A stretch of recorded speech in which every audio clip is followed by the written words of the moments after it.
दोस्तों, दुनिया के 7 अजूबों में शामिल सबसे ज्यादा सुंदर और आकर्षक हमें तो ताजमहल ही लगता है, जिसे देखने के लिए दुनिया भर से लोग आते रहते हैं। इतिहास के पन्नों में जो भी हमने पढ़ा है उससे यही जाना है कि ताजमहल एक प्रेम की निशानी है, जिसे मुगल बादशाह शाहजहां ने अपनी बेगम मुमताज की याद में बनवाया था। लेकिन ये कितना सत्य है, इसका पूर्ण रूप से कोई प्रमाण नहीं है। तो चलिए आज के इस आर्टिकल के माध्यम से मैं आपको ताजमहल से जुड़ी 36 रोचक तथ्य, ताजमहल फैक्ट्स इन हिंदी, या यूं कहें कि आपके 36 सवालों के जवाब बताएंगे, जिसे जानकर आप हैरान भी हो सकते हैं। नंबर 36, ताजमहल कहां पर बनाया गया है? ताजमहल भारत के उत्तर प्रदेश राज्य के आगरा शहर में स्थित है, जो दुनिया के 7 अजूबों में प्रसिद्ध है। नंबर 35, ताजमहल को किसने और क्यों बनवाया था? इतिहास के पन्नों में लिखी बातों से ये पता चलता है कि ताजमहल को शाहजहां ने अपनी बेगम मुमताज की याद में बनवाया था। नंबर 34, ताजमहल बनाने में कितना समय लगा था? ताजमहल का निर्माण 1632 में शुरू हुआ और लगभग 22 साल बाद 1653 में कार्य संपन्न हुआ था। नंबर 33, ताजमहल के नीचे क्या है? कहा जाता है कि ताजमहल के नीचे लकड़ियों को लगाया गया है, जिसे मजबूत रखने के लिए नमी की आवश्यकता पड़ती है और वो जरूरत पूरा करती है। ताजमहल के बगल में बहने वाली यमुना नदी, अगर ये नदी नहीं होती तो अब तक ताजमहल गिर गया होता। नंबर 32, ताजमहल का चारों मीनार झुका हुआ क्यों है? ताजमहल की चारों मीनारों को ताजमहल से विपरीत थोड़ा झुका हुआ इसलिए बनाया गया है ताकि कोई आपदा जैसे भूकंप या बिजली गिरने पर ये मीनार ताजमहल पर ना गिरे। नंबर 31, ताजमहल की गुंबद को बनाने में कितना समय लगा था? आपको जानकर हैरानी होगी कि ताजमहल के सिर्फ गुंबद को बनाने में 15 वर्ष लग गए थे। नंबर 30, ताजमहल कितनी एकड़ पर बना है? ताजमहल 42 एकड़ की जमीन पर बनाकर तैयार किया गया है। नंबर 29, ताजमहल को बनाने के लिए कितने मजदूर लगे थे? ताजमहल को बनाने के लिए करीब 21,000 से अधिक मजदूर लगाए गए थे। नंबर 28, ताजमहल किन किन वास्तुकला के प्रतीक है? ताजमहल में सिर्फ भारतीय ही नहीं बल्कि ताजमहल तो फारसी, तुर्की और इस्लामी वास्तुकला का प्रतीक है। नंबर 27, ताजमहल को बनाने के लिए किस पत्थर का प्रयोग किया गया है और कहां से लाया गया था? ताजमहल को बनाने के लिए 2, 4 नहीं बल्कि 28 प्रकार के पत्थरों का प्रयोग किया गया था। ये पत्थर कई देशों जैसे तिब्बत, मिस्र, बगदाद, अफगानिस्तान, रूस और ईरान इत्यादि कई देशों के अलावा भारत के राजस्थान से मंगाए गए थे। नंबर 26, ताजमहल के अलग अलग पत्थरों के क्या फायदे हैं? इन अलग अलग पत्थरों का ही कमाल है, जिससे ताजमहल सुबह में गुलाबी, दिन को सफेद और पूर्णिमा की रात में ताजमहल का नजारा मनमोहक होता है। नंबर 25, ताजमहल के बाहर लगे पानी के फव्वारे कैसे चलते हैं? ताजमहल के बाहर लगे पानी के फव्वारे को चलाने के लिए किसी आधुनिक चीजों को नहीं लगाया गया, बल्कि इनके नीचे एक टैंक लगा हुआ है।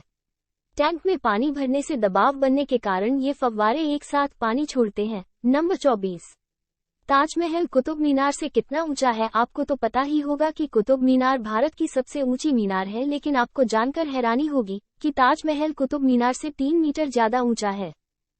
नंबर 23, दुनिया में सबसे ज्यादा देखे जाने वाली इमारत कौन सा है? दुनिया में सबसे ज्यादा देखी जाने वाली इमारत ताजमहल है, जिसे देखने के लिए प्रतिदिन करीब 10,000 से ज्यादा पर्यटक आते हैं, जिसमें लगभग 30 से 35% लोग विदेशी होते हैं। नंबर 22, भारत के मिनी ताजमहल कहाँ बना है और नाम क्या है? भारत में एक और ताजमहल औरंगाबाद में बना है, जिसे बीबी का मकबरा कहा जाता है, जो आगरा के ताजमहल की नकल है, जिसे मिनी ताजमहल के नाम से जाना जाता है।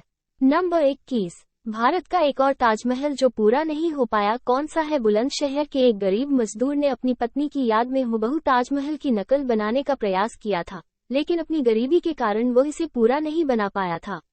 नंबर 20, ताजमहल को बनाने की घोषणा शाहजहां ने कब किया था और शुरू कब हुआ था? ताजमहल को बनाने की घोषणा शाहजहां ने 1631 में किया था, लेकिन ताजमहल को बनाने की व्यापक तैयारी 1632 में शुरू हुआ था। नंबर 19, ताजमहल बनाने का वास्तुकार कौन था? ताजमहल बनाने के समय देखभाल करने वाले उस्ताद अहमद लाहौरी थे, जिसे ताजमहल का वास्तुकार भी कहा जाता है।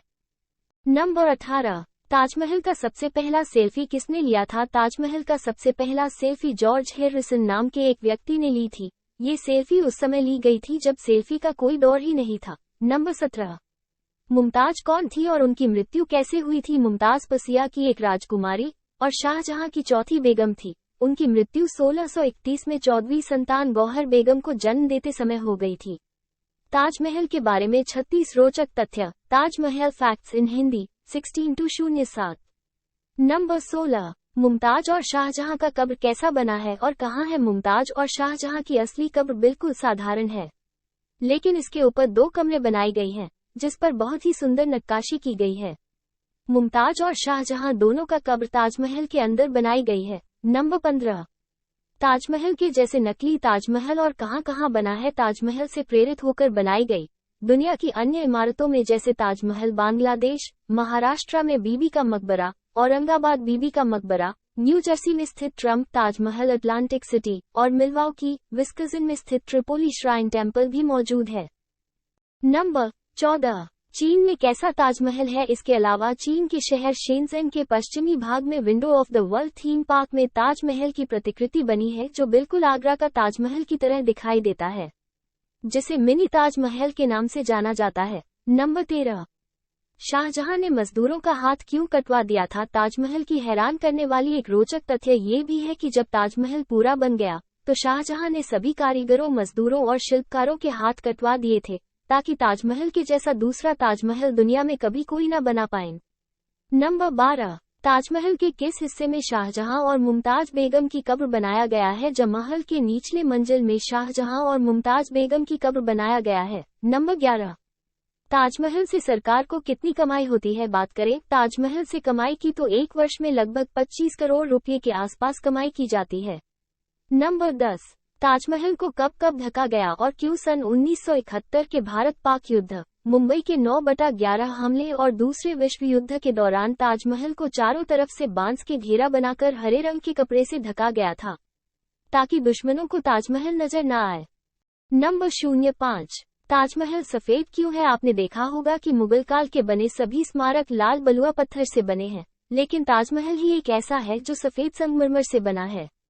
ये ऐसा इसलिए है क्योंकि इसे बनाने में सफेद संगमरमर का प्रयोग किया गया है। नंबर 02। दिल्ली से आगरा जाने में कितना समय लगता है? अगर आप दिल्ली में रहते हो या दिल्ली से ताजमहल जाना चाहते हो तो ताज एक्सप्रेस हाईवे से सिर्फ 3.5 घंटे में आगरा यानी ताजमहल तक पहुंच सकते हो। नंबर 01। ताजमहल में लगे बहुमूल्य पत्थर और रत्न क्या हुआ? ताजमहल की दीवारों पर बहुत सारे बहुमूल्य पत्थर एवं रत्न गड़े हुए थे, लेकिन 1857 के भारतीय स्वतंत्रता संग्राम के दौरान ब्रिटिश सैनिकों और सरकारी अधिकारियों ने सभी बहुमूल्य पत्थर और बेशकीमती रत्नों को खोदकर दीवारों से निकाल लिया था। दोस्तों, मैं आशा करता हूं कि आपको ये जानकारी अच्छी लगी होगी। अगर अच्छी लगी तो इसे अपने दोस्तों में शेयर कीजिए और ऐसे ही और जानकारी पढ़ने के लिए हमें यानी होमग्रोन को सब्सक्राइब कीजिए। मिलते हैं अगली एक नई जानकारी के साथ, तब तक के लिए नमस्कार।